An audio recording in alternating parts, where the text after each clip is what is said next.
0826 107 109, c'est le numéro de Sans aucun doute. Vous avez un problème avec l'administration, n'hésitez pas, contactez-nous, choisissez la rubrique Sans aucun doute et laissez bien sûr vos coordonnées. Accueillons sur le plateau maintenant une dame dont la vie a été transformée le jour où, en prenant le métro parisien, elle a fait une chute très grave. Elle va vous expliquer ça, il s'agit de Dorette. En décembre 2001, Dorette Zinzem Ribal fait une chute à l'entrée d'une rampe d'accès au métro parisien. Résultat, une fracture de la rotule. Depuis cet accident, la mairie et la RATP se rejettent la responsabilité de cette affaire. Bonjour Dorette. Bonjour. Installez-vous, soyez la bienvenue sur le plateau de Sans aucun doute. Donc Dorette, nos téléspectateurs ont pu s'apercevoir que vous aviez de grosses difficultés aujourd'hui pour marcher, puisque vous avez un jour fait une chute dans le métro, dans les escaliers qui descendent, je suppose, au métro. Oui. Comment ça s'est passé exactement? Oui, je me rendais au travail le 23 décembre 2001. J'ai glissé une première fois. Une seconde fois, j'ai chuté. Et je me suis cassé la rotule. Suite à ça, je me suis retrouvée à l'hôpital, 6 jours d'hospitalisation. J'ai eu 1 an de rééducation. C'est donc dans cette bouche de métro qu'a eu lieu l'accident. Vous avez emprunté cette rampe. C'est dans cette rampe que vous êtes tombé? Oui, c'est dans cette rampe-là. Donc il n'y avait pas de marche? Non. D'accord. Et qu'est-ce qui justifie que vous ayez chuté comme ça plusieurs fois? La descente était glissante ce jour-là.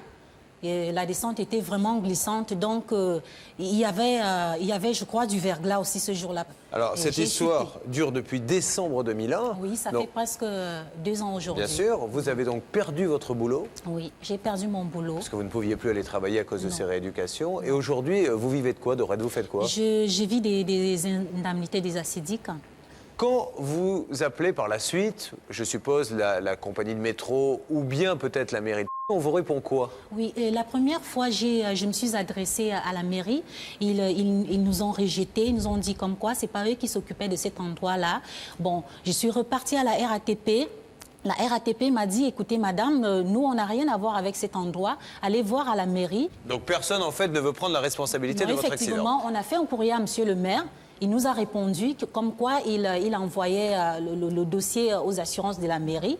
Les assurances, quelques mois après, nous ont dit, écoutez, madame, bon voilà, nous, on ne peut rien faire pour vous. Bon, ben, c'est... On est bien d'accord qu'aujourd'hui, bien sûr, tous les frais médicaux ont été remboursés, oui. Mais vous, à titre d'indemnité, vous n'avez pas eu un seul euro? Non, du tout. Et en plus de ça, ce que je voudrais signaler, c'est qu'à cet endroit, c'est pas le seul accident qu'il y a eu. Il y a eu d'autres accidents à ce même endroit. Et la RATP est au courant, les agents de la RATP qui travaillent sur place sont au courant qu'il y a eu des accidents à cet endroit. Vous avez des témoignages en ce sens? Ben oui, effectivement, puisque c'est l'agent de la RATP qui travaille sur place depuis des années qui me l'a dit, qu'ils ont toujours des accidents à cet endroit. Alors Dorette, on va donner la parole à Maître Novakovic, notre avocate qui est en charge de ce dossier. Déjà, comme ça, brûle pour point, mairie ou compagnie de métro? La compagnie métro, l'exploitant du métro, est tenu d'une obligation de sécurité. Donc de toute façon, Dorette n'a pas à se poser la question de savoir qui est responsable. C'est la compagnie qui est responsable. D'accord. Après, quitte à ce que la compagnie se retourne contre la commune, mais de toute façon, c'est la compagnie ferroviaire qui est effectivement responsable dans ce cas-là. Je vous pose la question aujourd'hui, Dorette, puisque vous êtes sur le plateau de Sans aucun doute, puisque cela fait maintenant 2 ans que vous attendez quelque chose. Qu'attendez-vous de l'émission Sans aucun doute? Oui. Là, moi, je voudrais que ce soit la RATP ou la mairie. Je m'en fous de qui est-ce qui peut s'occuper de ce problème-là. Que la RATP ou la mairie reconnaissent enfin ses responsabilités et qu'ils m'indemnisent pour le préjudice qu'ils m'ont causé. Bien sûr. Je demande donc à la régie de bien vouloir faire le numéro de la RATP.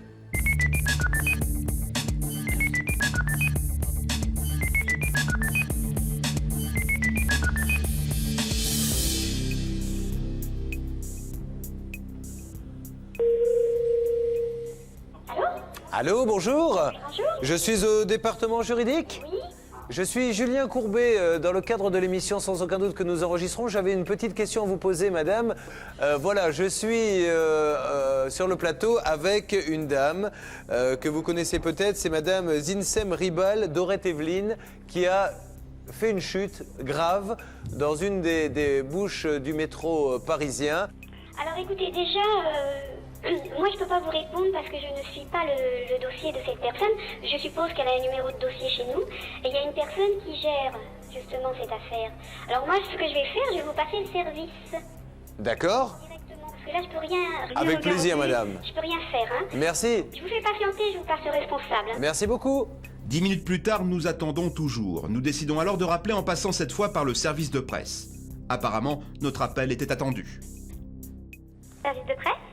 Bonjour, madame Julien Courbet de l'émission Sans aucun doute. Pouvez-vous me passer, s'il vous plaît, éventuellement, le département juridique? Non, je suis désolée, je ne peux pas vous le passer. Pourquoi? Il n'a pas souhaité vous répondre. Et comment ça se fait? Mais écoutez, il n'a pas souhaité vous répondre. Alors, Voilà. vous êtes au service de presse? Oui. Alors, vous pouvez me répondre? Non, je suis désolée, je vous souhaite une bonne journée, au revoir. Merci, madame. Visiblement, notre interlocutrice est pressée d'en finir, ce qui n'est pas notre cas. Nous retéléphonons aussitôt, au bout du fil, la même personne. Désolée, nous estimons que nous n'avons pas à intervenir dans la mesure où nous n'avons pas reçu toutes les pièces du dossier. D'accord. Que nous étudions le cas et que nous attendons le rapport d'expertise qui doit être Non mais fourni. dites-nous au moins, madame, je comprends que vous ne vouliez pas parler, mais Nous dites-nous sommes- les pièces que vous attendez, que cette dame puisse vous les donner. Nous attendons le rapport d'expertise puisque Alors, il est où ce rapport, madame? Je crois qu'ils l'ont eu. nous n'avons pas reçu le service juridique, mais nous n'avons pas envie de nous exprimer dans la Non, mesure vous l'avez où- reçu. Excusez-moi, madame. Elle s'exprimait seule chose, mais vous l'avez reçu ou pas, madame? Excusez-moi, madame, mon assurance vous a fait parvenir le résultat de l'expertise. Vous l'avez, madame, moi j'en Nous suis n'avons sûr. pas reçu. Ah, Vous l'avez, ça, c'est madame. autre chose. Bon, alors ce qu'on fait, madame, on vous le faxe demain. Avec plaisir. Hein, d'accord, et on prendra contact hors antenne avec vous. Nous, on suit le dossier, hein, parce que maintenant, moi, je veux des explications et seulement des explications. Je ne dis pas qui a tort, qui a raison. Nous vous fournirons des explications Ouais. et j'espère cela dans un contexte beaucoup plus calme. Vous savez, oui, mais madame, je vais vous dire une chose. Ça. Vous êtes, vous, aujourd'hui, bien assise, et moi aussi. C'est notre point commun. On est sur un bon siège et on va partir ce soir en marchant normalement. Moi, je l'ai en face de moi, madame. Vous ne l'avez jamais vu. Cette dame a une béquille, a un papier de la Cotorep et a passé plus d'1 an de rééducation et a perdu son job. C'est la Nous grande sommes différence vraiment- entre elle et nous deux, sommes- madame. Bien sûr, mais nous sommes vraiment désolés pour cette dame. Malheureusement, nous n'avons pas eu rapport d'expertise. D'accord. Vous l'aurez demain, madame. Je m'y engage. Vous l'avez chez vous, madame, vous? Oui. Vous l'aurez demain par fax. Vous allez me donner en antenne votre numéro de fax, madame. Vous l'aurez demain. Comme ça, on va dire que milieu de semaine prochaine, je vous appelle. Vous aurez eu le temps de le lire en long, en large et en travers. Et vous allez nous dire ce que compte faire la RATP. D'accord? On est d'accord? Oui, pourquoi Bon. pas. Merci, madame. Mais je vous en prie. Au revoir. En coulisses, nous faxons immédiatement le document manquant à la RATP. Dans le même temps, nous contactons l'assureur de la mairie. Notre question reste la même, vers qui Dorette doit-elle se tourner pour être indemnisée? Dans cet élément-là, le problème n'est pas, pour nous, n'est pas de l'entretien pour la bonne simple raison, c'est qu'il y a déjà eu sur cette rampe-là plusieurs sinistres. Il y a déjà eu plusieurs accidents. Un accident au mois de juin 2001, un autre accident au mois d'octobre Tout à fait. de 2001. Il nous semblait que c'était plus un problème de conception de cette rampe-là. D'accord. Donc pour vous, elle n'est pas conforme. Pour nous, il nous semble qu'elle n'est pas conforme, qu'elle n'obéit pas Et aux donc, règles, du coup- aux règles et aux normes. Et la construction de cette rampe, c'est sous la responsabilité de la RATP. Tout à fait. C'est ça? Oui, oui. Oui, non, mais je comprends mieux maintenant le problème. D'accord. Voilà. L'assurance de la mairie dégage sa responsabilité. Pour elle, ce serait à la société de transport d'indemniser Dorette. La jeune femme quitte notre plateau, hélas sans réponse concrète. Nous ne voulons pas laisser tomber cette affaire. Un mois plus tard, nous réinvitons Dorette dans Sans aucun doute. Nous contactons sa propre assurance pour faire un point.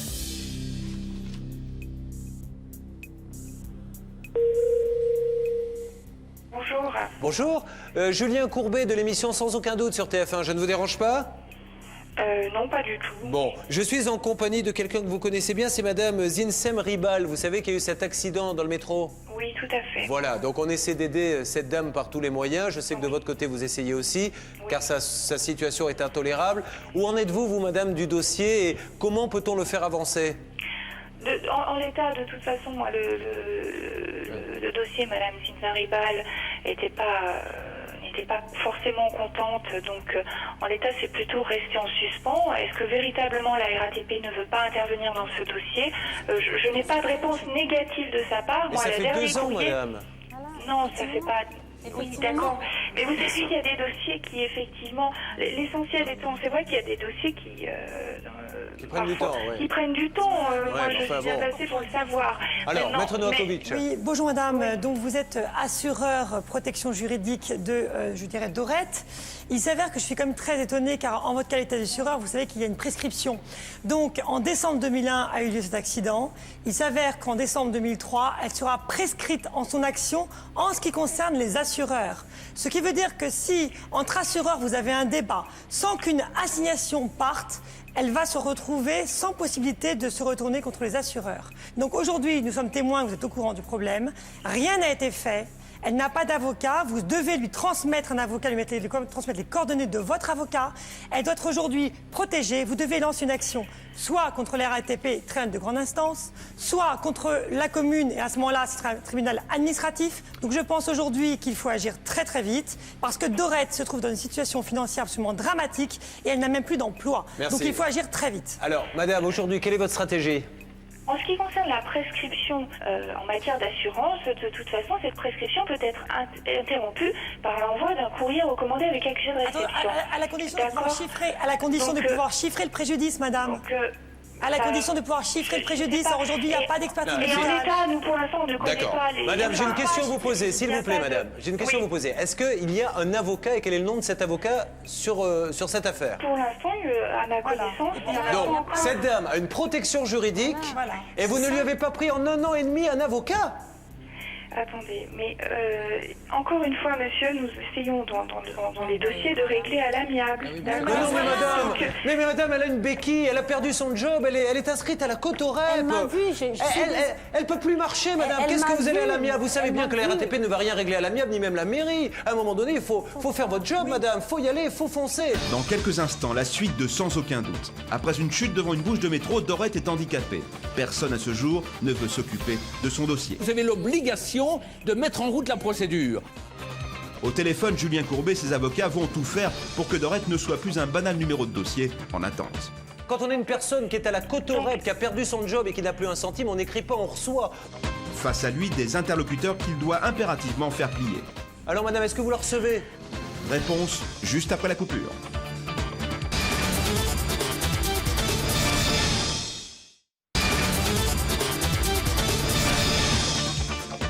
Depuis 2 ans, Dorette se bat pour être indemnisée. Victime d'une chute devant une bouche de métro, elle est depuis handicapée et se retrouve sans travail. À ce jour, tous les protagonistes de cette affaire se renvoient la balle. Cette dame a une protection juridique et vous ne lui avez pas pris en 1 an et demi un avocat? Julien Courbet et son équipe sont peut-être la dernière chance de Dorette, mais il faut faire vite. Au bout du fil, l'assurance personnelle de la jeune femme. Alors à quoi ça sert d'avoir une assistance juridique si au bout d'1 an et demi vous n'avez même pas pris un avocat, madame? Attendez, là, vous êtes en train de... Mais oui, madame, je suis en train de m'énerver parce que je suis horrifié de savoir qu'il n'y a pas eu d'avocat de prix, madame. S'il vous plaît, en l'état, moi, le dossier, il est géré comme il doit être géré. S'il s'avérait nécessaire... Non, madame, il n'est pas bien géré du tout, excusez-moi de vous dire. Si vous n'avez pas pris d'avocat et assigné personne, il n'est pas bien géré. Maître Michel. Oui, Je madame, suis pas là pour... l'assureur... Je suis pas là pour débattre de ce dossier. Bon, oui, mais ça j'ai bien vu. De toute façon, vous n'aviez pas envie de débattre. Hein. Madame, Donc, l'assureur juridique, ce n'est pas une fin en soi qu'il essaye d'arranger à l'amiable. Il doit essayer dans un premier temps, vous l'avez fait, c'est bien, c'est il y a 1 an. Après que la démarche amiable n'est pas aboutie, vous avez l'obligation, c'est pour ça qu'on est assuré, c'est pour ça qu'il y a une prime d'assurance qui est payée, vous avez l'obligation de mettre en route la procédure. Cette dame vous l'a écrit, vous l'a demandé, pour sauvegarder ses droits, elle a besoin de faire désigner un expert en référé. Quel est le problème? Qu'est-ce qui vous empêche de faire la procédure? Mais en l'état, moi, j'ai pas de courrier en ce sens pour l'instant dans mon dossier. D'accord? Donc, et si un courrier a été fait, pour l'instant, encore une fois, il est réglé par ma responsable. Alors, d'accord? Donc, vous est-ce que demain, contacterez madame, si nécessaire. est-ce que demain, madame, votre responsable peut accueillir dans son bureau, avec vous ou sans vous, cette dame pour lui dire voilà, madame, ce qui se passe. Voilà ce que nous Elle avons a fait. écrit, madame Cynthia Ribal. Non mais il ne faut pas écrire, madame. Quand on a une personne qui est à la Cotorep, qui a perdu son job et qui n'a plus un centime, on n'écrit pas, on reçoit les yeux dans les yeux. Sinon, ça veut dire quoi? Qu'aujourd'hui, les gens qui nous regardent, si on s'inscrit chez vous, il va falloir attendre 1 an et demi pour qu'il y ait un avocat, on vous téléphonera, on vous écrira. C'est quand même pas ça vos campagnes de communication, madame. J'espère que vous avez un autre contact avec les clients. Recevez-la et dites-lui ce que vous allez faire. Ou alors dites-lui on ne fera rien, madame. Au moins, elle change d'assurance et puis elle prend un avocat. Alors, madame, est-ce que vous la recevez?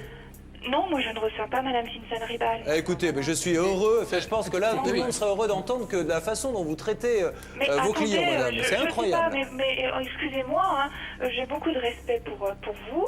Là, en l'état, je n'ai pas à recevoir Madame Simpson Ribal. Moi, je vous dis, elle a adressé un courrier de réclamation, Mais elle a droit à un visiblement. avocat. Donc, mais elle a droit. Elle veut un avocat, madame. En l'état, ce dossier, il est, comme je vous l'explique, Ouais, bon. hein, il est. On Je crois, va y madame, qu'il va répondre. falloir qu'on s'occupe, que Donc, vous compreniez notre façon d'aborder ce problème, parce que là, ça ne va Julien. pas. Oui, je voudrais vous poser une question, madame. Oui. Est-ce que le contrat d'assurance juridique de cette dame, conformément à la loi, lui permet de choisir librement un avocat que vous rémunérez ensuite? Elle a la loi. Donc, elle a la possibilité d'aller demain matin voir un avocat et vous êtes tenu de prendre en charge ses honoraires. Aux conditions du Attendez. contrat. Bon, madame, ce que nous allons faire, nous allons essayer de joindre votre direction tranquillement, soit sur l'antenne de la radio la semaine prochaine, soit dès demain, pour avoir un dialogue avec le président du groupe. Parce que, excusez-moi, hein, je ne vous en veux pas, madame, vous ne connaissez pas le dossier, là vous êtes en train, mais je ne peux pas croire qu'une assurance comme la vôtre me dise comme ça, je ne reçois pas, il n'y a pas d'avocat, ça fait 1 an et demi, je ne peux pas le croire. Ou alors, c'est qu'il a une attitude, une politique suicidaire, votre président. Donc je vais appeler votre président et je vais en parler avec lui. Je ne prends pas, on ne reçoit pas les gens, effectivement. Donc vous ne recevez, est-ce qu'on peut dire que vous ne recevez jamais personne?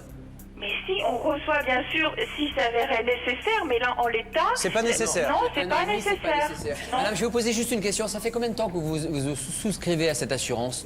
Peut-être plus de 2 ans. Plus de 2 ans. D'accord. Moi, je vous conseillerais, madame, de vous rapprocher auprès de votre direction générale et à la direction marketing de communication chez vous, parce que je pense qu'ils vont énormément apprécier de voir qu'une personne qui cotise chez vous depuis plus de 2 ans n'est pas reçue lorsqu'elle le demande. Et si toutefois elle ne le demandait pas, vu la gravité de la situation, avec la démarche qu'a eu ici toute l'équipe avec Julien Courbet, je pense quand même que vous pourriez faire preuve d'un petit peu plus d'ouverture d'esprit, ne serait-ce que pour obtenir un rendez-vous avec votre responsable et cette dame handicapée. Nous choisissons de ne pas attendre. Nous appelons la direction de l'assurance personnelle de Dorette. C'est le directeur lui-même qui nous répond. Je vais, je pense, vous retrouver le dossier, puisque cette dame a écrit, il y a 2 ou 3 jours à peu près, une réclamation Oui, mais ça fait... à laquelle nous avons donné suite. D'accord, monsieur, alors avant que vous me disiez ça, je voulais simplement vous prévenir d'une chose. C'est que cette dame vous a écrit il y a 1 an et demi. 1 an et demi que vous avez le dossier entre les mains. Et tout à l'heure, la dame que j'ai eue au téléphone m'a dit que, il n'y avait aucun avocat qui avait été pris. Je lui ai demandé si elle pouvait recevoir cette dame, au moins pour lui exposer la situation. Elle m'a dit, on ne reçoit pas les gens. Et alors, ça me paraît quand même, pour une compagnie à la réputation de la vôtre, ça me paraît quand même complètement aberrant qu'il n'y ait eu aucun avocat de pris en 1 an et demi et qu'on ne reçoive pas les adhérents. Alors, qu'on ne reçoive pas les adhérents, ça c'est contractuellement, nous n'avons pas dans nos systèmes de réception des adhérents pour une bonne et simple raison, c'est qu'on n'est pas équipé, outillé pour le faire. Bon, ça c'est une première chose, donc on ne s'est jamais caché de ça. Il y a une chose que je n'aime pas faire, si vous voulez, c'est répondre à des questions sur des dossiers que je ne connais pas. D'accord? Alors, je vais simplement, comment dire, moi je constate une chose quand même, c'est que vous m'avez adressé une lettre de réclamation. Il y a combien de temps? 1 an et demi, la première. La lettre, non, c'est une déclaration, ça pas une lettre de réclamation. Oui, enfin bon. Alors, quand même. Bon. Non, monsieur, donc, vous constatez ça, mais moi je suis obligé de constater qu'il y a 1 an et demi, une dame qui a perdu son job, qui boite aujourd'hui, qui marche avec des béquilles, vous a contacté pour qu'on l'aide, et qu'1 an et demi, pile, jour pour jour après, il ne s'est absolument rien passé pour elle. Que vous en êtes maintenant, lui demandez seulement maintenant des certificats médicaux au bout d'1 an et demi. Vous ne pouvez pas dire ça. Vous ne pouvez pas dire pendant 1 an et demi, c'est rien. Alors qu'est-ce qui s'est passé, monsieur? Voilà, alors, dites-moi. La dame, c'est qui? Elle s'appelle comment? Alors, Zinsem Ribal. Voilà, c'est ça. C'est le numéro de sinistre 52 158 788. Voilà. La réclamation date du 21 octobre. Et la réponse a été faite le 24 octobre, soit 3 jours après. Non mais réclamation, c'est suite à nos conseils, non, mais, ça. C'est suite à nos conseils. Madame, il y a dans cette lettre, effectivement, un certain nombre de choses qui ont été dites. Et on vous dit simplement que, où je vous l'accorde parfaitement, c'est qu'on pouvait intervenir par la constitution d'avocat avant. Mais il y a eu effectivement, comment dire, dans cette affaire, je n'ai pas la réponse en tête, je vais la regarder. Monsieur, je vous donne juste un complément d'information. Si cette dame vous a fait une réclamation le 22, c'est parce qu'elle est passée dans sans aucun doute 1 semaine avant et que nous lui avons dit il faut faire réclamation. Parce que si elle n'était pas passée dans sans aucun doute, elle n'aurait pas su, parce que l'intérêt d'avoir une protection juridique, c'est d'avoir quelqu'un qui connaisse le droit à notre place, elle ne l'aurait pas fait, cette réclamation, et donc il se serait toujours rien passé. Dites-moi ce que vous avez fait avant cette réclamation.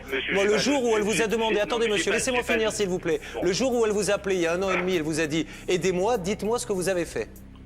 Donc, je viens de vous dire que je n'ai pas le dossier sous les yeux. Hein, c'est assez facile de m'appeler comme ça directement. Bon, j'ai pas le dossier sous les yeux. Ce que je peux faire pour vous, c'est que je le prends dans cet après-midi, je vous rappelle. Bon, mais parfait. Allez, je vous donne un numéro tout de suite, monsieur. Promesse tenue, le directeur nous rappelle en fin d'après-midi. Oui, bonsoir, c'est Julien Courbet à l'appareil. Bonsoir, monsieur. Je ne vous dérange pas? Je vous en prie. Bien, alors on s'était donné un petit rendez-vous téléphonique. Je voulais savoir si vous aviez eu le temps de consulter un petit peu le dossier. Oui, bien sûr. Bien sûr. Alors, écoutez, on peut parler de deux choses. Hein. Si vous voulez, il y a d'abord un petit peu la mise en cause de notre compagnie sur le plan de son action. Donc ça, je vais vous répondre là-dessus. Et puis ce qui m'apparaît plus important, c'est ce qu'on peut faire pour que le dossier avance. monsieur, c'est surtout ça. Je ne mets en rien en cause votre société. La seule chose qui m'intéresse, c'est que cette dame puisse avoir quelque chose. Et vous êtes certainement une société très sérieuse. Je n'en doute pas une seconde. Tout à fait. Alors, le risque qu'on a si on intervient au plan judiciaire, si vous voulez, c'est que ça prenne beaucoup de temps et que ces deux institutions, si vous voulez, mises en cause, attendent purement et simplement que le rapport judiciaire soit donné de façon à fixer les responsabilités. Alors ça peut prendre 2 ans, je trouve ça très long. C'est pour ça que nous, on était au maximum, si vous voulez, de l'action amiable. Alors, ce qui va se passer, en fait, c'est que nous sommes procurés et nous restons en contact avec l'expert. Et comme, effectivement, il y a entre la RATP et la commune des rejets de responsabilité, on n'en sortira pas. Donc, nous allons procéder, effectivement, aux assignations nécessaires de façon effective. Formidable, monsieur. Très, très bien. Bravo. Bravo, parce que je crois que, malheureusement, avec ces gens-là, c'est la seule façon de faire. Nous-mêmes, nous avons tenté...